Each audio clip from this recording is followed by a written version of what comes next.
In 2008, after years of public course play, 61 golfers with a dream joined the brick companies to privatize the golf club at South River. Nearly 10 years and hundreds of members later, the golf club at South River is one of the most pristine golf clubs in the area. Join us as we talk to some of the members, the staff, and even one of the founding members as we discover what makes this club the choice for our Annapolis area neighbors. Hello and welcome again to another part of our short series about a local business that you might not know about.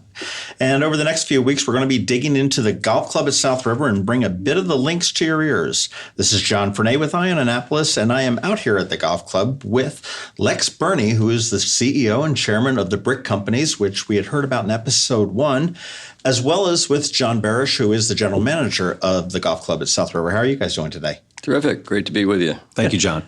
Lex, we've heard about the brick companies, and John had mentioned in the episode last week that the brick companies own the golf course. It's all privately owned. What is the brick companies? And where did that come from? Well, that's a great question. We were lucky enough to celebrate our 125th anniversary last summer. You look great for 125. My insides are like broken glass, though, so the exterior is a little different. So the brick company was founded in 1892, and it was founded by two men who bought a tugboat and brought clay material up the Potomac River to be fired into bricks. And a large part of southeast Washington, D.C., a lot of the government buildings were constructed in the early 1900s from Washington Brick and Terracotta Company brick. As time moved along, it became evident to them that it would be better to mine the clay locally instead of importing it. So they bought some land along the Potomac River where Crystal City is today, and pretty much from Roslyn, Virginia, up to National Airport along the Potomac, and mined the clay there from the early 1900s to 1939, when the brick company, most of the clay pits were exhausted and the brick company burned to the ground in the winter of 1939. And the land sat there for 2 or 3 decades until the Charles E. Smith companies, Bob Smith, came to my dad, who was a lawyer in Washington, and proposed that he build an apartment building. He wanted to call it Crystal House and hang a crystal chandelier in the lobby. And he said, I have the idea, I have the financing, I know how to build things, I know how to run things, but I don't have the land. And he said to my dad, Art, he said, you have the land, so what do you say we clap hands on a bargain and go in together? So that was how the first apartment building in Crystal City, Virginia, was built. So much of that was built on Washington Brick and Terracotta Company land in partnerships that just continued to evolve over really 3 decades. You're headquartered here locally, right? Right. Right around the corner from us here. Yes. So long story short, from, I guess, the early 80s, was when I got involved with the company, having run a sailing school in Annapolis. I moved to Annapolis in 1978, an English major with absolutely no direction whatsoever, and but I loved to sail. So Annapolis seemed like a pretty good place to settle in, and I bought my first house for $32,000 in Edgewater, Maryland, right behind the elementary school, when there was still a swing bridge over the South River. Oh, wow. And my cousin Duncan and I eventually started a sailing school, Chesapeake Sailing School, which had about a 30-year run.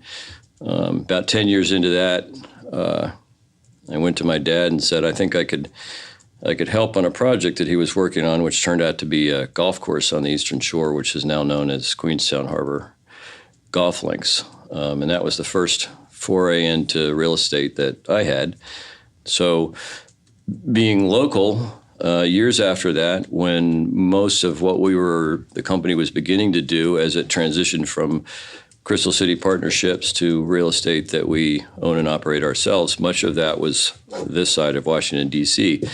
And I had been commuting to Washington for 12 years and got really tired of it. So when I had the opportunity to take the reins of the company, I thought, a 10-minute commute would be a lot nicer than an hour and 45-minute commute.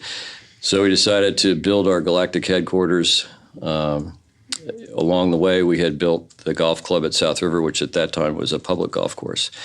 And we had the opportunity to buy some land in the South River Colony, office part of the South River Colony development. And we built our headquarters building there where we 16 years ago. And that's like a 4 or 5 story brick building right on Route 2, right there at the entrance to the shopping center.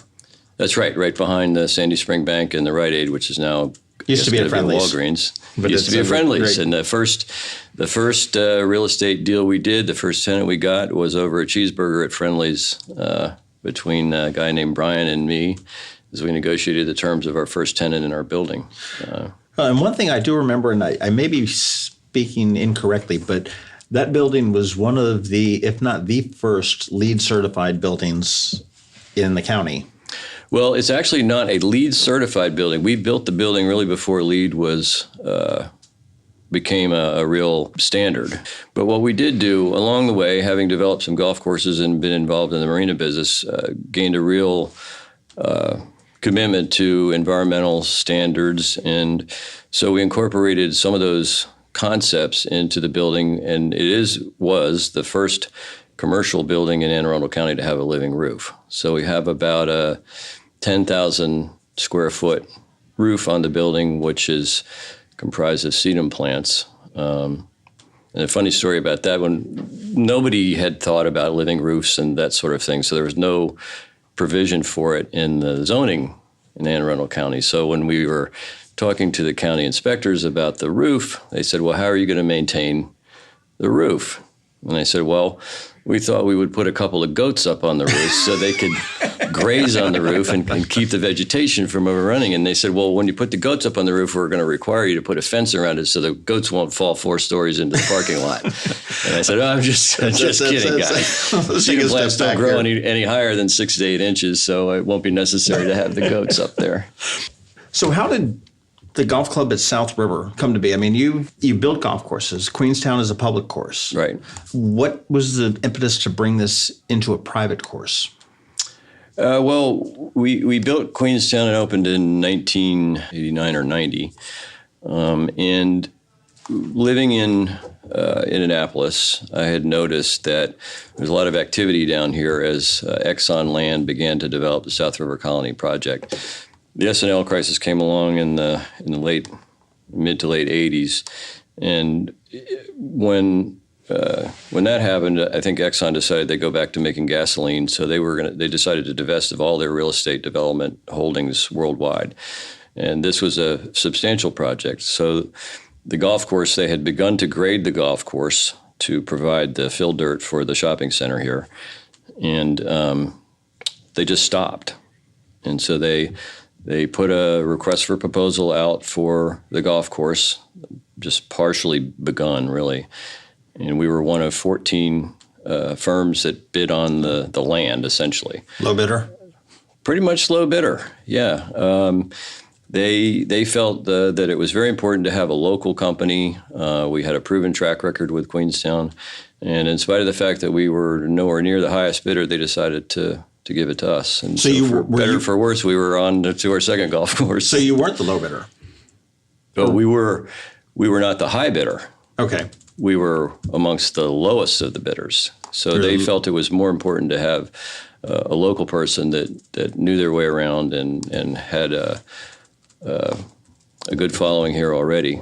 Because once the golf course was constructed and in operation, it would bring value to the residential pieces that would come on thereafter. So that's how we became to be the owners of the project.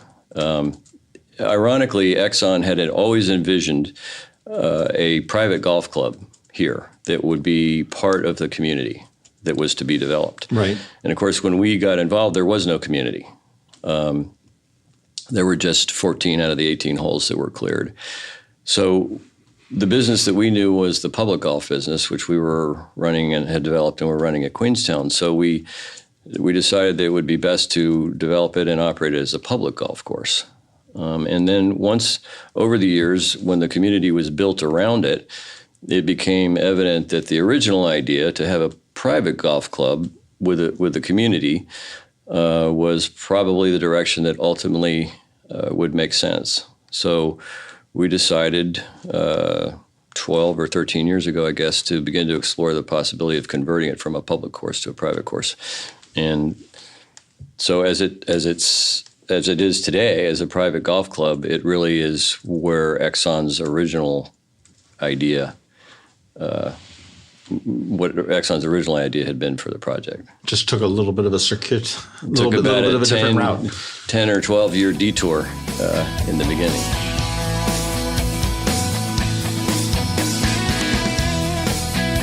Well, obviously, it's been a success. I mean, you're about to celebrate your decade anniversary as a private club, and from the vision that you had way back when, and it's very refreshing to see.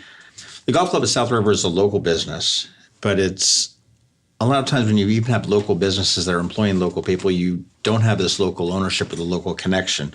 And I think it's pretty amazing that your headquarters is, if you're a really good spitter, it would be in spitting distance, but your first house that you had built here is probably about 4 miles from here. Right. No, it's not even that. It's probably 1.5 miles. Right. And you still have such a connection with the local community. Environmentally sensitive, environmentally friendly. We like to think of our business, while it's grown quite a bit over the years, still as fundamentally a family business that's part of its community.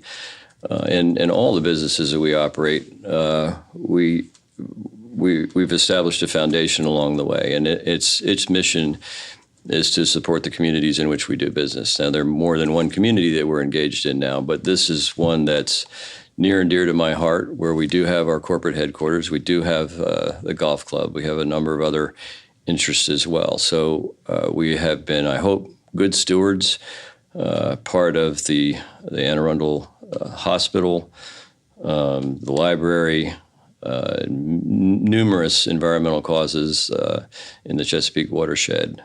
So we think it's important to invest back in our communities, and having a golf club is an opportunity to invest in the community and its residents, and to provide an opportunity and a service as well. And we hope that we're very blessed in all of our employees that I think share the same commitment to our values and the importance of those. How many rounds of golf do you get in a year? John, how many rounds of golf do we get in a year? I think I've seen him play 1 round of golf here last year. Me personally? Yeah. I'm a terrible golfer. Right. Yeah. No, I understood the question. I've seen him play once. What kind of golfer is he?